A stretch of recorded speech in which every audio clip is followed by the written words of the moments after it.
How to have a great villain for your novel. What does it take, and what do you need to do? We're going to be addressing those questions and more, and we're starting right now. Dan Brown once said that before you write a novel, the first thing you have to do is come up with a great villain, because it is your villain that, in fact, that sells the novel. We worry for the protagonist. We wonder if they're going to survive. How are they going to stop this villain? But in the end, it is the villain that drives the story forward. Their goal, their need, their obsession. And is the protagonist strong enough, smart enough to stop them in the end? If your reader fears the villain, then they're going to want to read on. If your villain is weak or passive, you lose the motivation. You don't want to turn the page. But the more determined the villain is, the scarier they are, the more we're going to want to read and figure out what are they going to do next and can they be stopped. Think about the movie Jaws for a moment. Do you remember the part where the mayor was talking to the chief and he said the famous line, "If you yell barracuda, some people say who, what, but if you yell shark, we have a problem on our hands on the 4th of July? Now that right there truly sums up the power of the villain. Imagine if the problem in the movie Jaws was a barracuda. Realistically, the novel wouldn't have been written, the movie wouldn't have been made, and we wouldn't have cared. Because realistically, are we scared of a barracuda? And in fact, at one point in the movie, they caught a tiger shark. And a tiger is dangerous, but it's not the one we fear. People fear the great white. And in the novel, the great white was 25 feet in length. Now, realistically, your average shark gets up to about 14. But you don't want to have a baby or a small great white. This one was 25. Why? Because we're afraid of something that big, something that could attack us. We wonder, how can the protagonists, 3 of them on that tiny little boat, can stop a shark the size of the boat itself?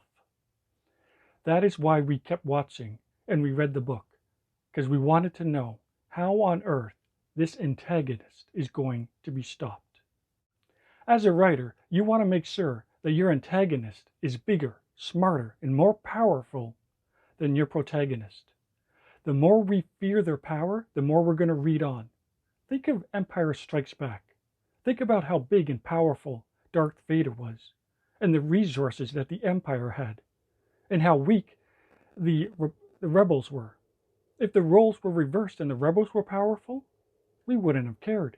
If Darth Vader was weak and small, we wouldn't have cared. But Darth Vader is this big, massive guy who has the power of the Jedi, and he's evil. And how do you stop him?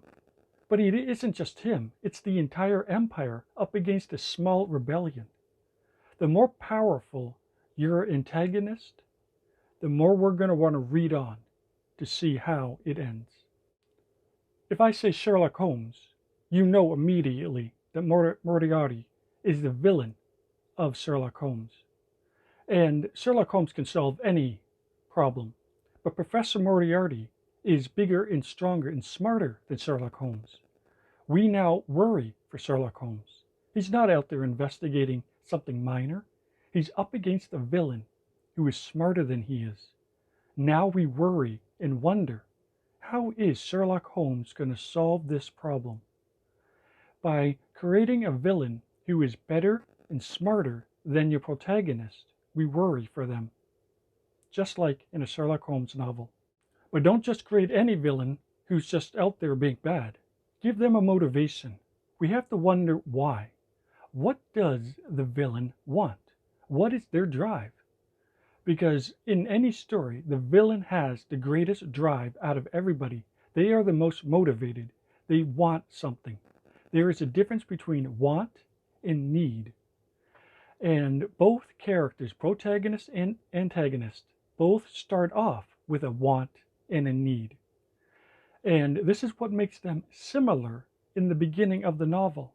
But as the novel progresses, the protagonist figures out that their need is more important than their want, whereas the antagonist continues to focus on their want, ignoring their need. We see this at the beginning of Raiders of the Lost Ark, where Belloc and Indiana Jones both have a want and a need. But by the end of the movie, Belloc focuses on his want and then he suffers for it, whereas Indiana Jones figures out his need and lets go of his want. And by doing so, he ends up surviving and being the hero. As a writer, you have to ask yourself, what does my villain want? What motivates them? What is their end game? What are they wanting to achieve? Now, in a movie like Jaws, the shark didn't really have a motivation. It was just living out its nature. It was doing what sharks do. And that's fine, because if your villain is an animal, the animal is just doing what animals do, and that's fine. But in a movie like Die Hard, Hans Gruber was just wanting money. He was just wanting to steal money, pretending to be a terrorist, taking over a building. But that's fine as well, because at least Hans had a motivation, a drive. It doesn't matter what the drive is, as long as they have one. The reader has to know what does the antagonist want? What is driving them? And we have to figure out why is the protagonist trying to stop them? Why doesn't the protagonist just walk away? In Die Hard, the protagonist couldn't just stop.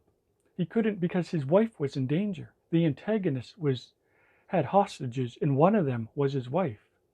So John McClane could not just walk away. If he could, he would have. But he needed to save his wife. So now both characters have a want. Now, Hans Gruber's need is led to his downfall. So as a writer, you want to be able to make sure your protagonist and antagonist both have a want and a need. But at the end, when they both come face to face, the protagonist realizes their need is more important, so they let go of their want. But the bad guy will focus on his need and ignoring. He will be focusing on the want and ignoring the need, which will be their downfall. Another important thing you can do is have the two characters, the good and the bad guy, constantly interacting with one another. Some of the most greatest books ever written have the bad guy and good guy constantly talking to each other. Even in the movie Die Hard, Hans Gruber and John McClane kept talking to each other throughout the whole movie. And the shark in the movie Jaws was constantly surrounding and circling the three men on the boat. By having the dance between the good guy and the bad guy throughout the novel, it will make the reader read on. Because what you don't want is a protagonist-antagonist having two different drives, two different directions, only to then meet each other on the last page and the last paragraph. The more of a dance you can have between the two of them throughout the novel, the more successful the novel. But always remember to make the antagonist bigger and stronger and have more resources than the protagonist. But try not to make the villain too evil, because in a funny way, we have to like the villain. There's something about their personality that we enjoy. In the movie Die Hard, people actually liked Hans Gruber, even though he was mean. There was just something about the way he talked, dressed, acted.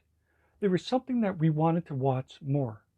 There have probably been some movies and some novels that you came across where the villain is just mean and just not likable, and you don't want to read on. Even something as funny as A Nightmare on Elm Street. People liked Freddy Krueger. They found him funny. They wanted to see more of him. And Jason from Friday the 13th, even though he doesn't speak, there's just something about his presence that makes us want to see more of him. When you create a villain, give them something about their personality that makes us want to watch and get to know them more. Just like Darth Vader in Star Wars. No matter how evil he was, people continued to watch him on screen. They wanted to know more about him. Why? But that is the goal as a writer. Create a villain who we find interesting, but is more powerful than the protagonist. As a writer, you want to make sure that the villain is like the shadow of the protagonist, as if the protagonist could very well be the villain themselves. There is a dance between the two. Whereas the protagonist is good, the antagonist is the shadow of the protagonist, as if they have the same personality, as if they could be the same person. If the protagonist grew up in the same environment that the antagonist did, they might very well have been a villain themselves. Whereas if the antagonist grew up in the protagonist's childhood and environment, they might have grown up to be good. You want to make sure as though they're two of the same people, as though you're dividing one personality into two people, one good, one bad. It's like yin and yang, the dance between good and evil, but they're both the same, as though they could be the same person. If you enjoyed watching this video, be sure to check out my website, where I have a ton of blogs and a ton of information that you will enjoy, that will help you become the best writer you can be. Because that is my goal. That is what I want to do. I want to help you become a successful writer as soon as possible. I'll leave a link down below so you can be sure to check out my website as soon as possible. If you enjoyed watching this video, you will enjoy watching my other video on why you shouldn't mix genres in your debut novel. In fact, I'm going to leave a link for that video right here. Be sure to check on it and watch it right now.